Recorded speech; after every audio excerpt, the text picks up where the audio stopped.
You're listening to The Rich Life Revolution with me, Michelle Cooper. My mission is to empower you to step into your next level of wealthy. You'll hear all the deets, a little bit of inspiration, and real life takeaways so that you can create your own rich life revolution. Let's dig in.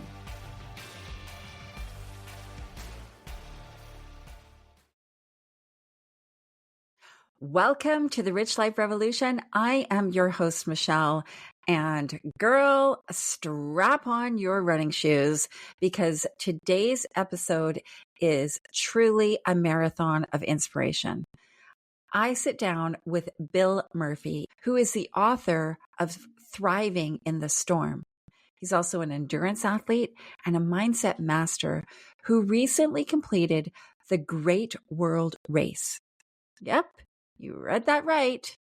From the icy winds of Antarctica to the sweltering heat of South America, Bill shares his jaw-dropping journey of grit, purpose, and raising over $100,000 for the Make-A-Wish Foundation.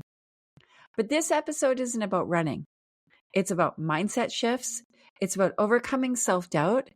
And it's about finding purpose that can get us all across the finish line. And it's about finding purpose that can get us all across the finish line of life's hardest challenges. Listen today to learn how you can tap into a greater why to push past your limits.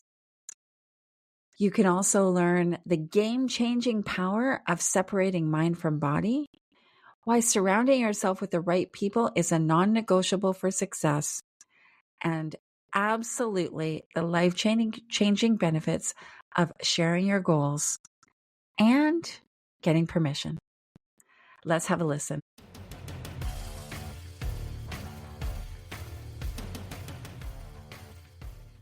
Hey, Bill, it's so great to talk to you. I am so excited about this conversation. Thanks for having me, Michelle. So am I. Yeah, so good. So good. So, I'm just going to jump right in, right? You know, we had some plans of some ideas of what to talk to. And then of course you were like, hey, I just did this thing. Maybe we want to talk about that. And so I want to dive headfirst into that. You said it's the 777. So can you tell us a little bit about that? How you got there? Yeah. So we just got back from the Great World Race. The Great World Race was a marathon on every single continent, completed one a day in 7 days. Wow. Yeah. And so that is called the Great World Race. And it was about, I think it was about 54 of us that started. And we met in Cape Town, South Africa. I hitched that meaning and that why to just help me get through it. In addition to training by running the World for Wishes in support of Make-A-Wish, Massachusetts and Rhode Island, which has been a charity I've been partnered with for almost 20 years now. Mm-hmm.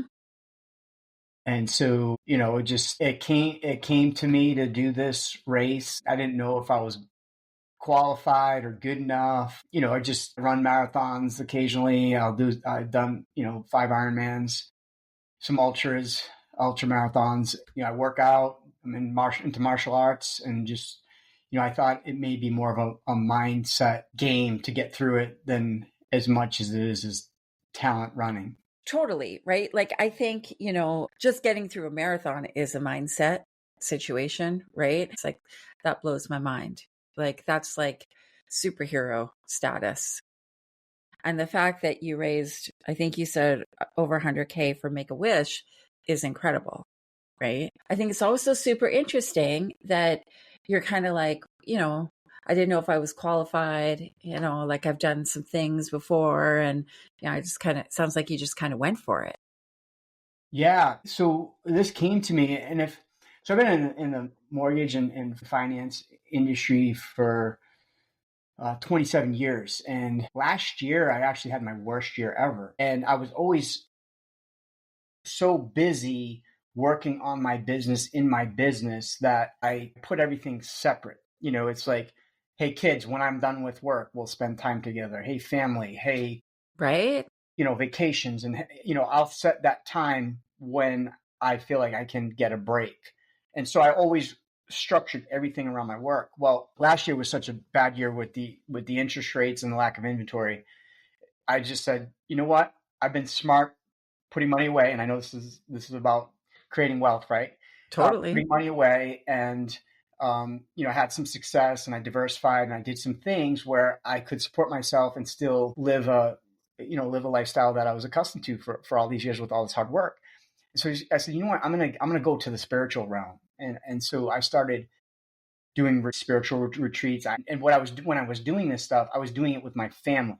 And like I took my mom on a vacation, just her and I, and we worked on some holistic medicine that we went after, and I really wanted to help my mom get situated down in Florida, and I took her out of the cold weather, and just like I wouldn't have done any of this stuff. I took my sister, who's a holistic, she's acupuncturist and super holistic into holistic healing, and we did a Joe Dispenza meditation retreat for a week. Love Amazing, that. amazing. And then I took my son to a Wim Hof expedition in Poland, where we climbed, got really cold and climbed to the top of Mount Śnieżka in basically our shorts and Oh my gloves God. and a hat. And that was a mindset game too, just being super cold and not feeling it. And that was, I did a lot of things that way. But while I was doing this, for some reason, this Great World Race had come across a feed. Maybe I got some stuff on socials, and it was like, this Great World Race, that seems logistically impossible. Right? How can that even work? Like, you could do a marathon, no sleep, probably, no nutrition that you used to. Your planning is going to be out the window, and you're just going to go run a marathon the next day. And then you're going to run a marathon in a different continent. And you're going to run another marathon in a different continent. And I was just like, you know what, let's go. And so I called the race director, and who's awesome. And I was like, this is what I have. This is what I've done. What do you think? And he's like, you got it. And he's like, I think it's your mindset is where it needs to be to get this done. And so I'm like, all right, let's rock and roll. And I was like, but I need to do this attached to something greater than me to make sure I get it done. So no matter how dark it gets, no matter how low I go in my depths of, just darkness and wanting to quit and self-doubt and unworthiness and not being able to finish, I need to say, I'm doing this for the greater good. These kids with a critical illness, they don't have a choice but to fight.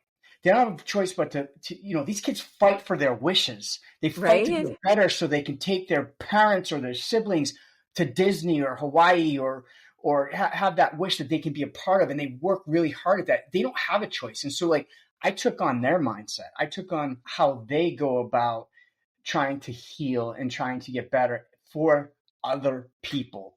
So when you attach something really hard and you share it and declare it and you're doing it for something beyond yourself, it's a lot easier. It's not easy. It's easier to finish that task than it is if like, hey, I'm going to give this a shot. You know what? It's really hot in Cartagena, South America, so I'm not going to finish. Or it's really cold in Antarctica, so I'm not going to finish. And that's fine. But like when you attach it to these things, be like, these kids are fighting. So what's my excuse? I can fight. I just put one leg in front of the other and just keep going. We'll eventually get there. That's amazing. My God. So much in that. So what were the places that you did the marathons? Yeah, so we met. We were meeting in South Africa, Cape Town, Mm-hmm. and that was our meeting place. Spent a couple of days there, and there's weather in Antarctica. Who would know that, right? Right? You can only imagine. There's weather, so we go to our briefing, and we were supposed to leave 2 days later. And he says, by the way, there's some weather coming in. We need to leave tomorrow morning. This meeting's in the afternoon. And he's like, we need to leave tomorrow morning at 5 a.m. So we're leaving a full day earlier. And just like, you got to go. And we got to go because we won't be able to get in. So what I didn't realize is when you fly into Antarctica, the pilots rely on sight, like old, like the Wright brothers, right? Like there's no technology to land the plane because you're landing on ice. You're landing on an icy runway, and you have to see it. So clouds they'll turn the plane around and go back to Cape Town if they can't see it because it's too dangerous. I They could see. land, they could hit a mountain, right?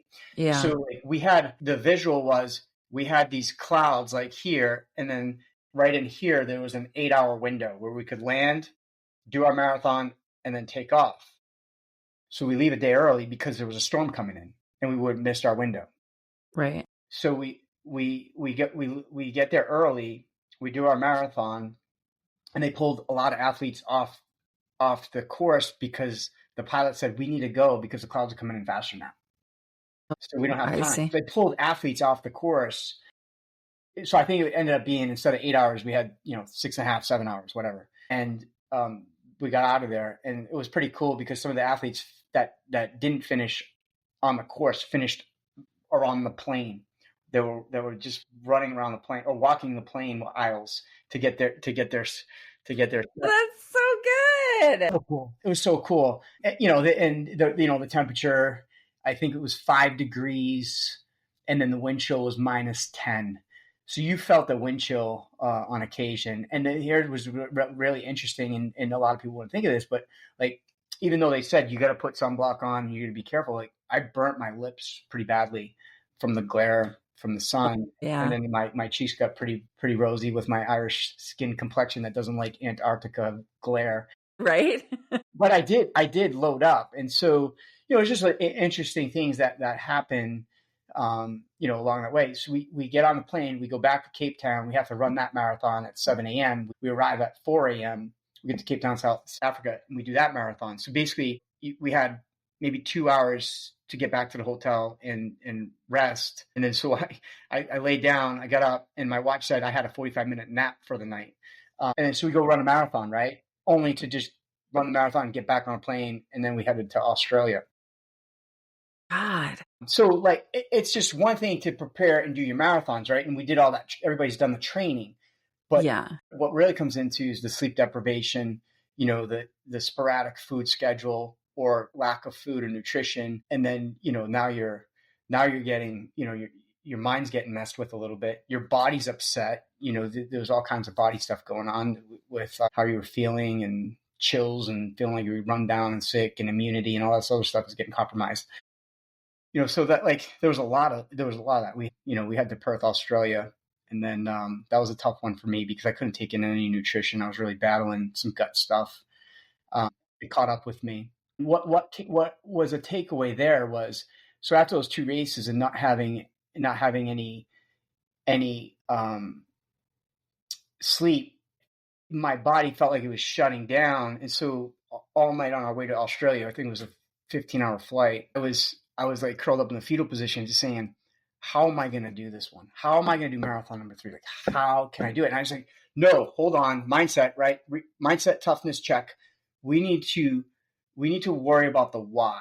We need to worry about the purpose. The reason we're doing this is for Make-A-Wish. We're doing this for these kids. We're doing this to set an example. We're doing this to show that anybody's capable of way more than they thought they were. So it didn't become about the how anymore. So it's just like, the how's going away. It's the purpose. And like, so when I woke up, I think I slept like 6 hours. When I woke up, I felt 1,000 times better. And it was like, my body's like, all right, we got this. You turned it around.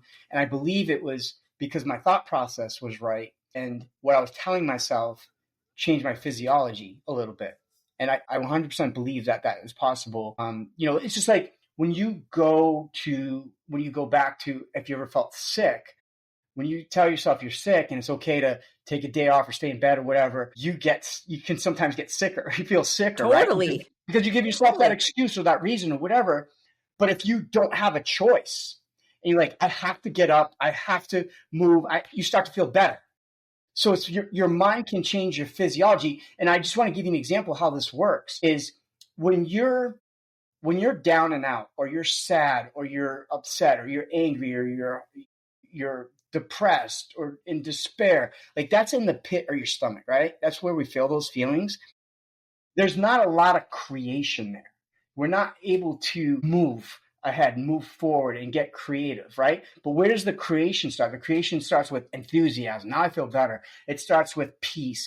I'm at bliss. I'm at a good place. It starts with love. It starts with joy. It starts with happiness. Now I can create. Now I can run. Now I can move. Now I can do stuff for the greater good because I am in a good place.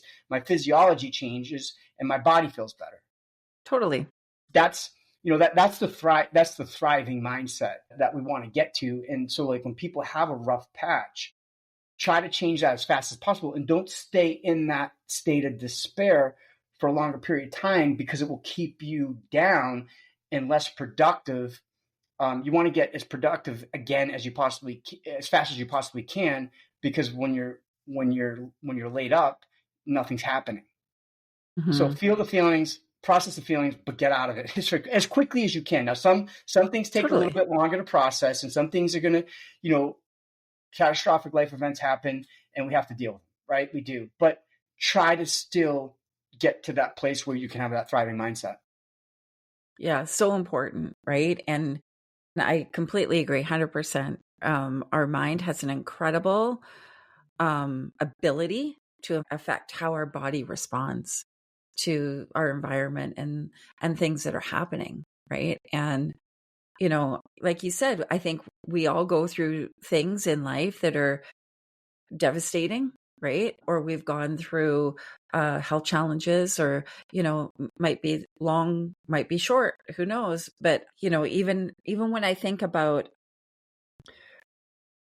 I remember getting COVID, and I was like, no, I'm not going to jump into the whole media thing of everybody's dying and this is the worst thing in the world. It was like, it's just a flu. I'll get over it. Right. And move on.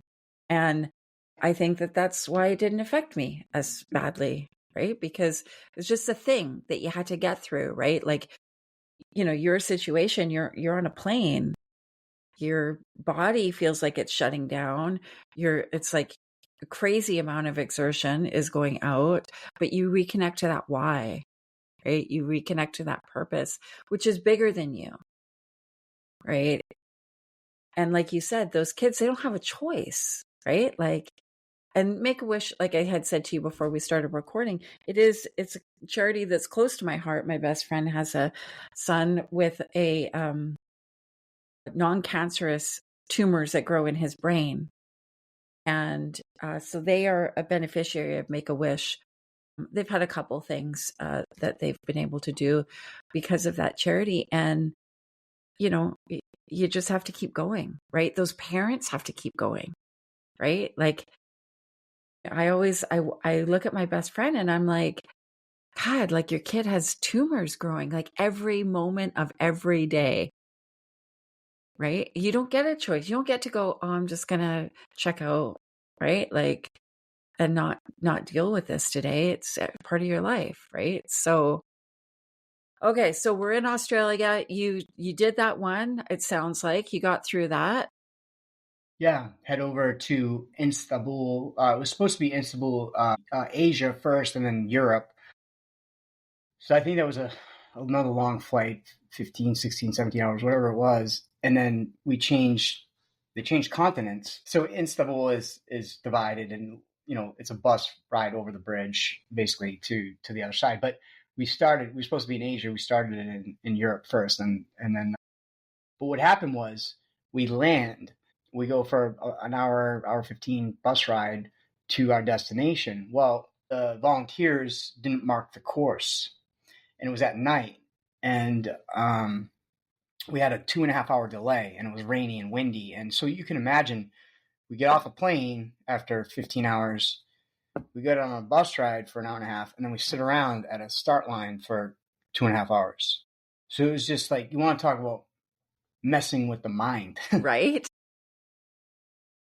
And I mean, halfway through this marathon, I'll be like, I would have been done already. And just like, you're trying not to play the blame game, because that's where all the stuff can start to happen again. Just like, all right, just get through it. And, it was just like, it was getting later and later. And then there was less, the things that were lit up and the volunteers that were standing where they were supposed to be to show the course, because it was kind of hard to see.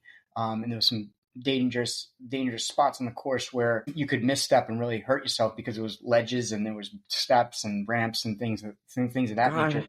They had turned it in for the night. So there was logistically there was some issues there that we had to pay attention to, or people could have got hurt. And then we ended up getting to our hotel.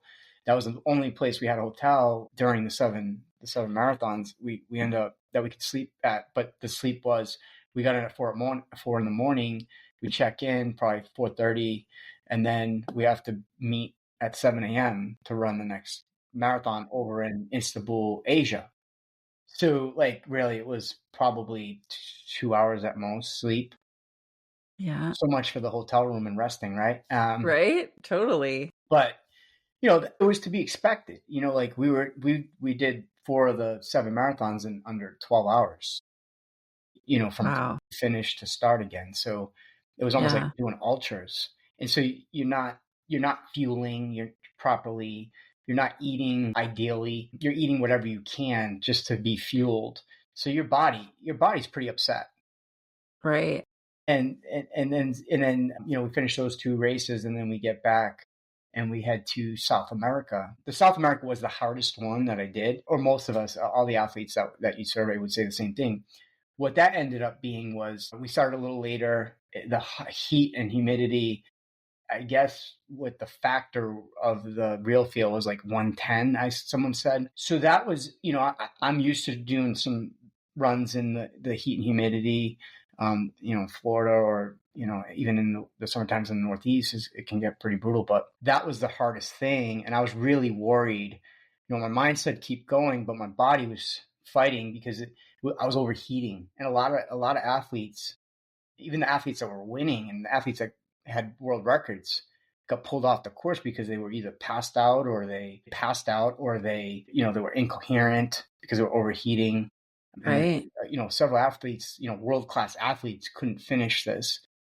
And so it took me a full 6 hours to finish almost. And it took every ounce of my being. I would say that was the hardest 6 hours of anything I've ever done in my life to get that done.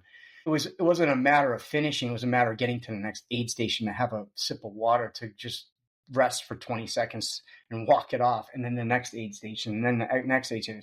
Because my body was so overheated that like it felt like my heart was coming out of my back. I couldn't cool down, and I was swelling, my hands and feet and everything was swelling. So then I just started working on mantras and self-talk and just like, I got to get through this. And there was a guy I'm close with from Canada, and like we just said, like we need to stay mindset strong here to finish this, because our bodies want to shut down. So it became, for myself, it came to separate the mind from the body. Don't let your body tell your mind to give in or quit or stop because it wanted to.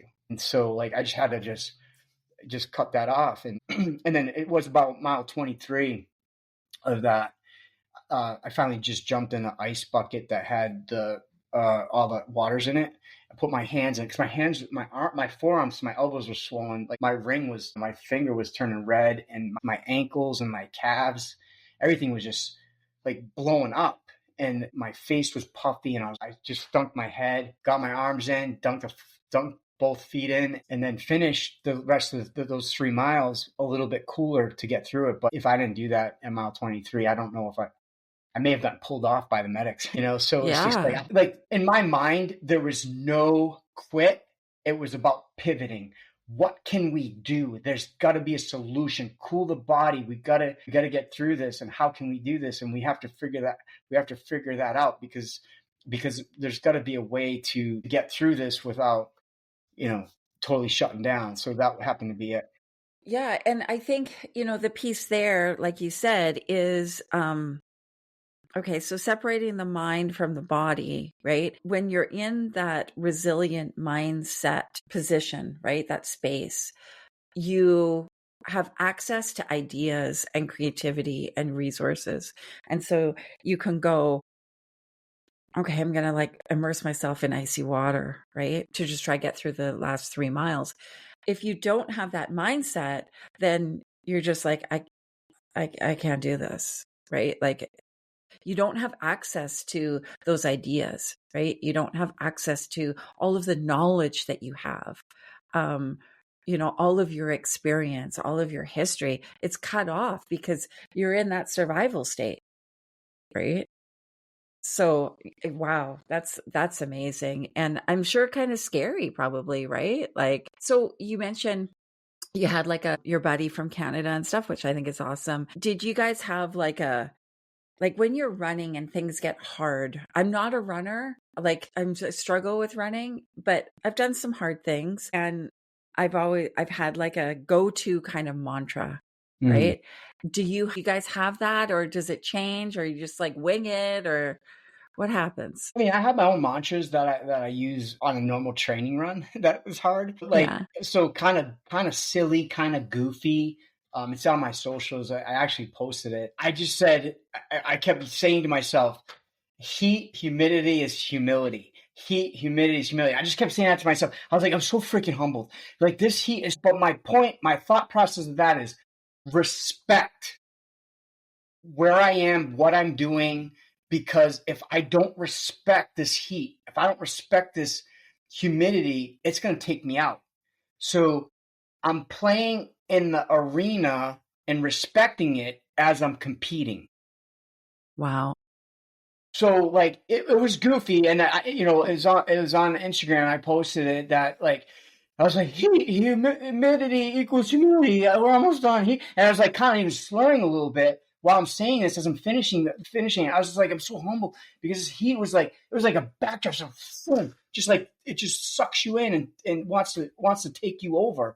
And so like if you're not, it's just like in sports, like if you don't respect your opponent and you take that for granted, you may get beat down. It may be a long day for you. Like in business, if you're wealth creating, whatever, you have to respect what you're setting out to do. Because if you get cocky, the second you get cocky, and the second that you're not respecting the arena you're in or the person that you're up against, is the second stuff starts to go wrong. And it's harder to recover from that. I believe that you have to always have that respect element no matter what you're up against. So like I always said, and I told the race directors, I said, I will respect this race, I will respect this course. I'm gonna give it my best. I'm not gonna quit, but I will respect it.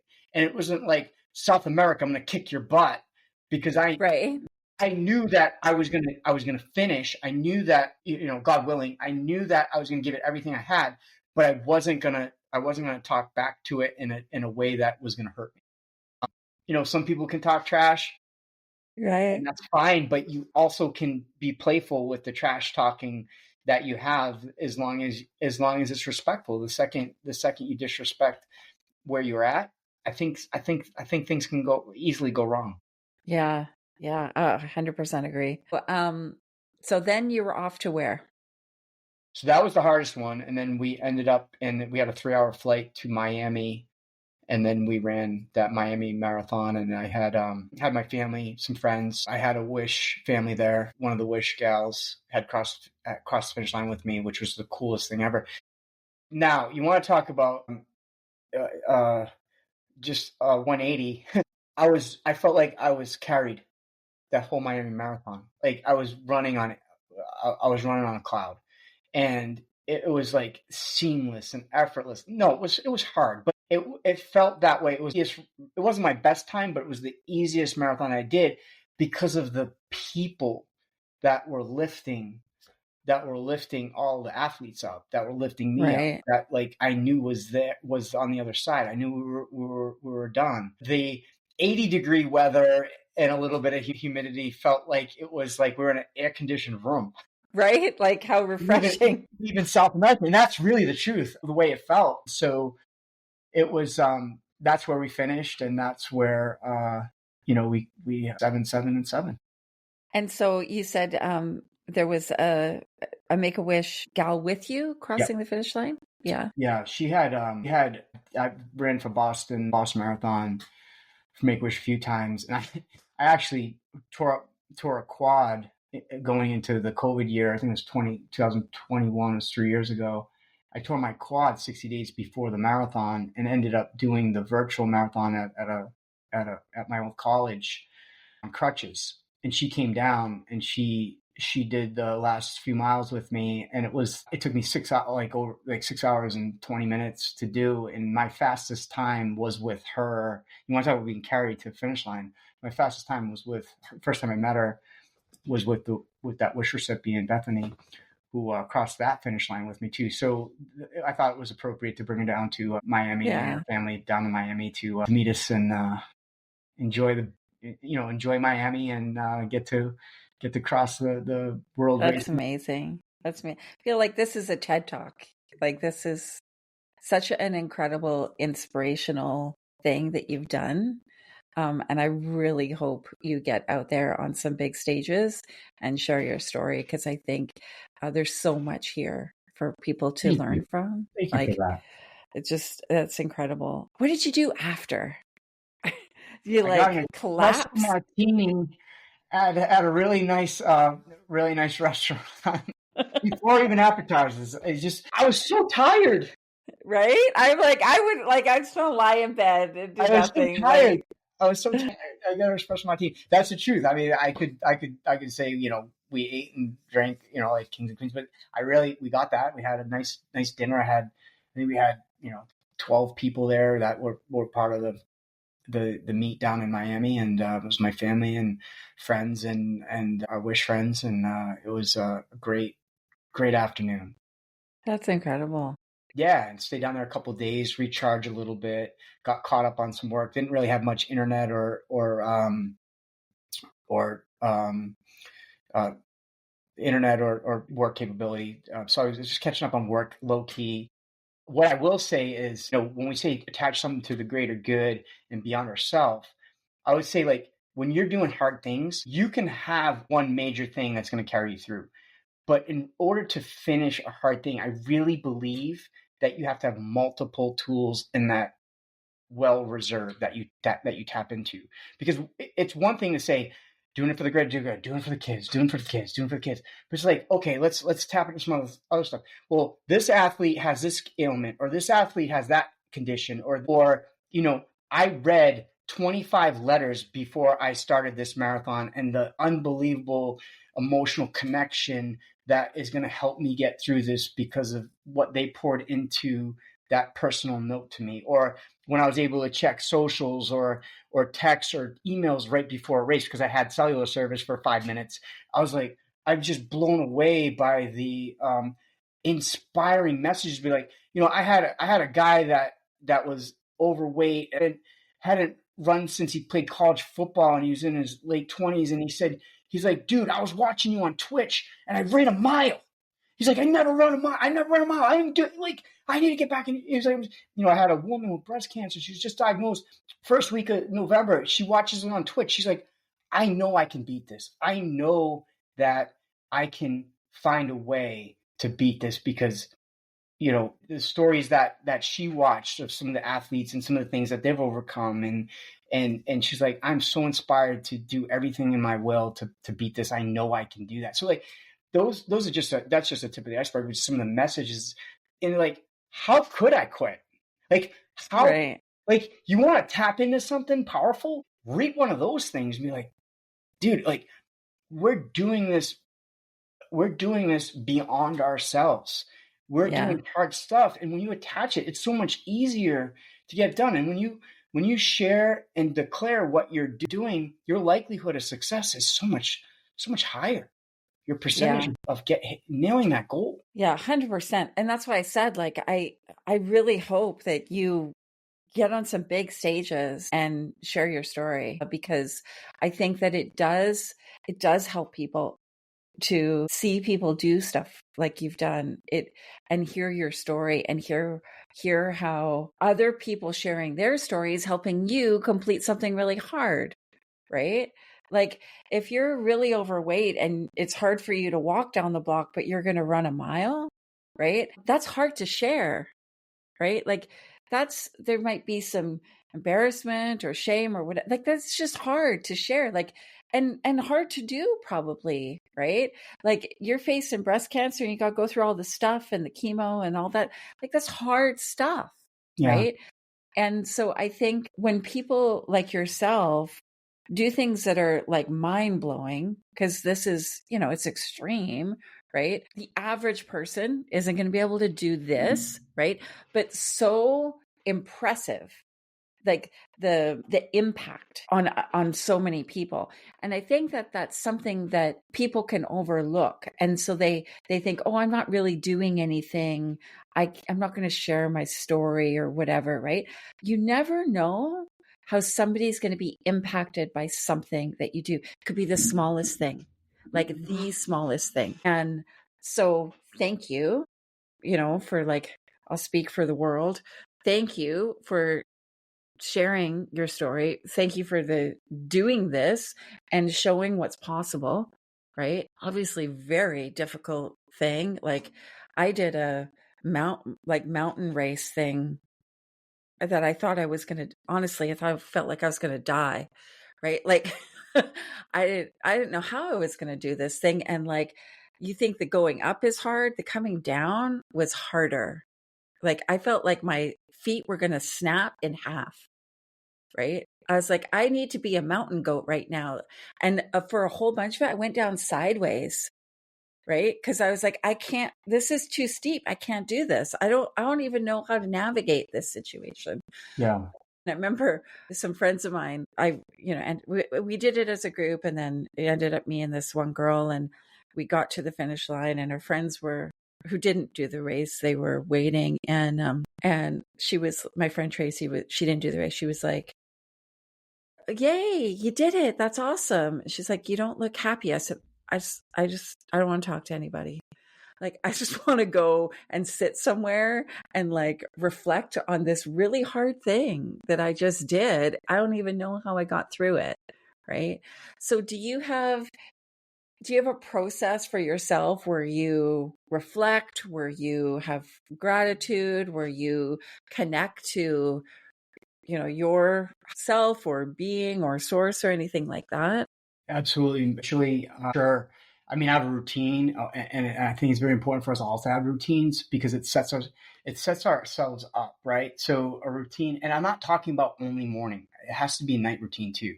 Mm-hmm. So like my routine is basically I get up super early, and a lot of it because I train, right? And so, it consists of I'll have coffee, I'll have my protein shake, my supplements. I'll read, I'll catch up on email, make sure my calendar's set. I'll do I'll read some scripture, I'll journal, and then I'll work out and then do my meditation for 10 minutes, at least 10 to 20 minutes. I'll do a Joe Dispenza or Wim Hof meditation, do some self-care, some stretching, maybe sauna, infrared light, whatever. And then my day starts. But I finish my evening, and I recently heard this part of this routine I've been doing for a couple of years now. It's called 3-2-1, and it's no eating 3 hours before bed. Because like when you eat, a lot of times you don't get your heart rate down. You can dream a lot. You're just unsettled. So like a 3-2-1, no eat 3 hours before bed, 2 hours, no work, because nothing's going to happen. Nothing's going to happen at 8 o'clock, 7 o'clock at night, or like if there's a problem in real estate, the real estate attorney's not working. The right. Realtors, may or may not be working. Nothing's going to happen. So you can just take care of it first thing in the morning. And then 1 hour is no scrolling. I mean, for those that watch the news is very, very, very toxic. Mm-hmm. It's toxic stimulus. Like no news. I don't do news anyways, but no scrolling, no socials, no nothing. I just I'll journal, I'll meditate again, I'll stretch. Stretching's been big for me lately. I'll do a little stretch routine that 1 hour before bed, and then I crash. So then I go to bed with kind of an empty mind to just kind of get my rest in. So I've been sleeping a lot better the last couple of years because of this routine. So it's a bookend routine. And you mentioned earlier, Michelle, about like not a lot of people can do this thing, right? So I want to make this clear. I'm not a great athlete. I never was. I always worked hard, but I was not a gifted athlete. I'd be the first on the field, the last to leave. I would study whatever I could about my sport or about whatever I was doing. I get coached. I'm getting coached in so many different things. I have a swim coach for my swimming for triathlons. I have a run coach. I have a business coach.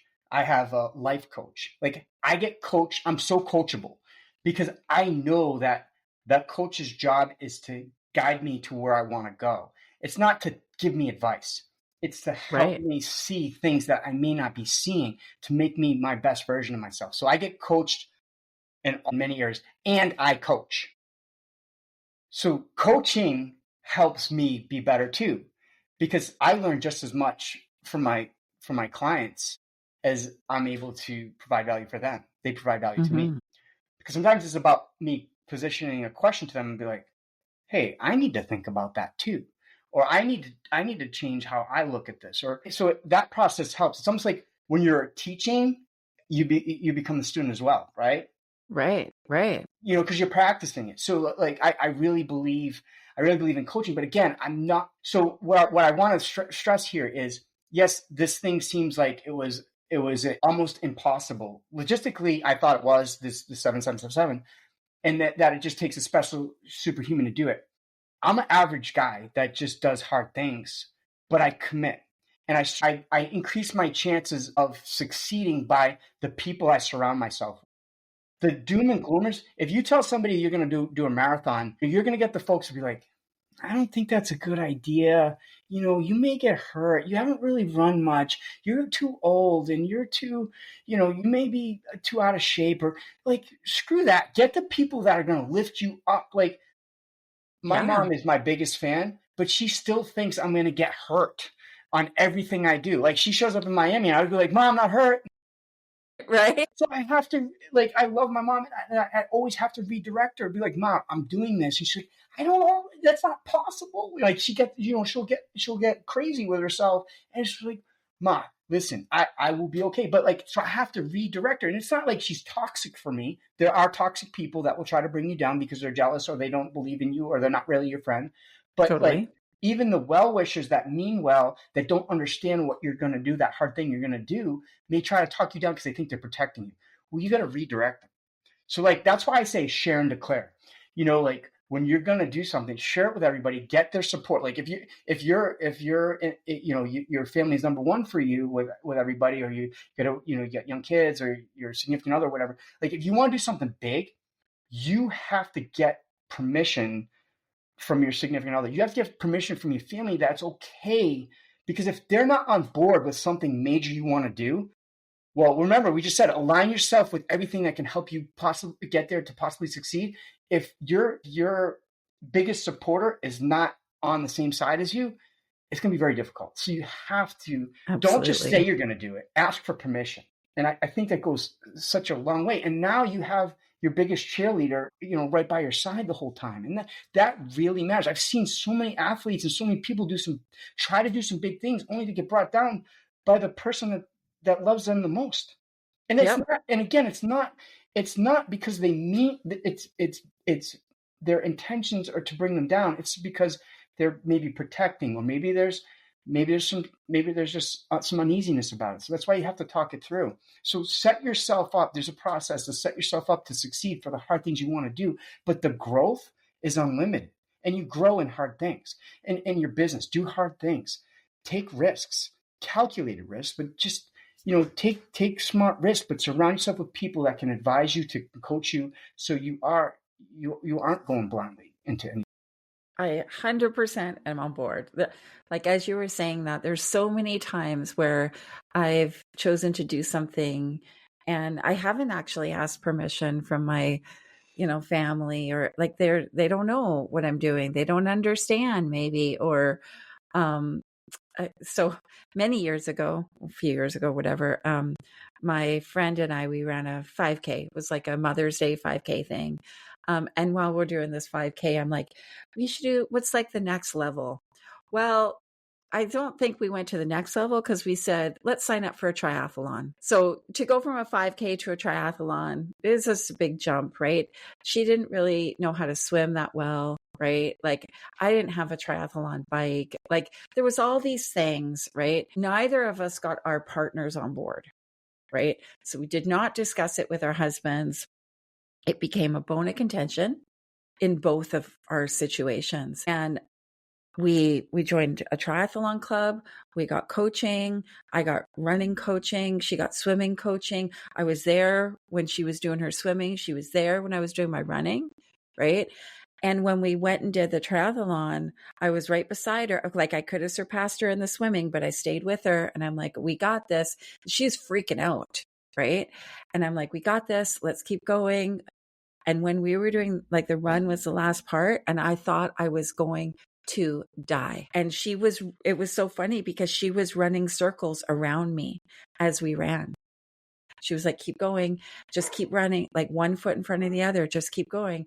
And it must have been the funniest thing to see, like her running circles around me as I'm like trying to run down this road. We were the last people to cross the finish line, the very last. You finished. Right? We finished, right? Yeah. Neither of our husbands were there, right? Unfortunately.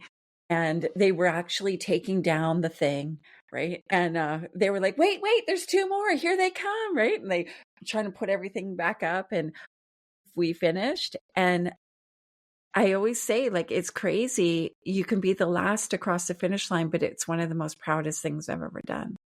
We kept each other going. Love that story. Right? Permission. And we got to get permission though, right? You see how important you that do. is? Yeah, you do. We didn't And I have don't permission. take permission, like, can you please? But I'm just get people on board. No, totally. Right? Get them on board, Get right? on board. Our husbands weren't on board. They didn't understand what was going on. I think we were both turning 40 or something, right? Like, it was one of those kind of like life moment things. And I think there was, in a way, I think there was a little bit, they felt threatened a little bit. Like, what's going on? Why are you doing this? Like, why can't we just live our, very quiet life and stuff? And what, they just didn't get it. And that's okay. But the thing is we didn't talk to them about it, right? We didn't try to get them on board. So I love that you said that, because I think that that's can be an overlooked piece to this whole puzzle. And the last thing that I just want to share is, I was speaking to an influencer, and he was he's like, dude, I don't know how you do these Ironmans. I don't know how you do this. He's like, I could never do, he said, this is what he says, I could never do that. And so I was thinking that if you could, I said, would you want to do that? Because you could if you wanted to. He's like, no, I don't even like to drive that far. I would never want to do that. So then it got me thinking, because this guy does these amazing videos and these edited spoofs of movies, and he cuts them into his finance and mortgage and real estate business, and it's just wonderfully done. It's like it's something out of Hollywood. And he's like it takes hours to splice and move and do it. And he's like, I love doing this. And I was like, I am in awe of what you do, but right? I would never ever want to do what you do. The product's beautiful, but I wouldn't do it. So here's the thing. Like, I could take that on and say, that's my goal, to do those movie spoofs and try to be an influencer like that. That's my goal, right? But if it doesn't have enough meaning for me to do it, I'm going to quit. I'm not going to be able to commit, because there's no meaning there, because I wouldn't want to do that. Just like he doesn't want to run. He's like, I go to the gym a couple days a week and I'm fine with that, but I would never ever want to do what you do. I commend you. I think it's awesome that you run this stuff, that you do that. You're an inspiration, but I'd never want to do it. So there's not enough meaning in the marathons. There's not enough meaning in the endurance races. There's not enough meaning for me to be an influencer that way. Yeah. So like, you gotta, when you declare your hard stuff, and you want to make sure there's enough meaning that you're committed to put in the discipline. Because if you don't feel that it's meaningful enough, or there's enough purpose for you, you will not do it. You will fail. And that's why I want to try to bulletproof folks as much as we can here, to when they set out to do hard things, that they're equipped to succeed. So good. So good. You have been incredibly generous with your time and sharing your story. So thank you so much. I love this. I think this is one of my favorite episodes to record. I think you're an incredible human, Bill. So thank you so much. And of course, we'll put all of Bill's contact information in the show notes, so everybody can follow you and gain all that inspiration. And I'm so grateful to have met you. Thanks, Bill. Thank you so much. And a lot of the principles that I used to get through the hard times was was from the book that I wrote, Thriving in the Storm During COVID. And it was 9 Principles of Overcoming Adversity. So if anyone wants to pick go it up, order that right now. we'll send a workbook. If anyone picks it up and wants to DM me or reach out, I'll send them the workbook too. Oh, that'd be great. That's awesome. Awesome. Yeah. Thank you so much. Thank you. Appreciate it.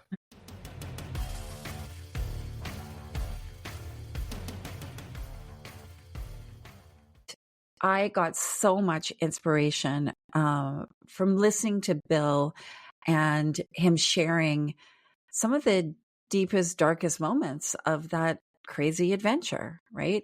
Not only did he complete this jaw-dropping feat, right, from Antarctica to Miami, he raised over $100,000 for Make-A-Wish, which is a very close charity to my heart, as you may have heard in the episode. So the biggest takeaway for me in this, and I wrote it down in my planner, was the 3-2-1. No food 3 hours before bedtime. Oh my God, I can't even remember what the 2 is. So I'm going to have to go and ask Bill for that information. And 1 I know was no scrolling. So like no scrolling, no social media, no news, no nothing. Yeah, love that. Like figure out what the 2 is. Go back to Bill. Join me next week for a solo episode. Again, we dive into my soul, my mind, my heart, hear all the things that are going on for me and what I'm working through as I create my version of my rich life. Thanks for hanging out with me. I hope you got at least one gold nugget today. Be sure to grab your copy of the Rich Life Revolution workbook to help you set the foundation for your next level of wealthy. Get it now at richliferevolution.ca, and I'll see you later.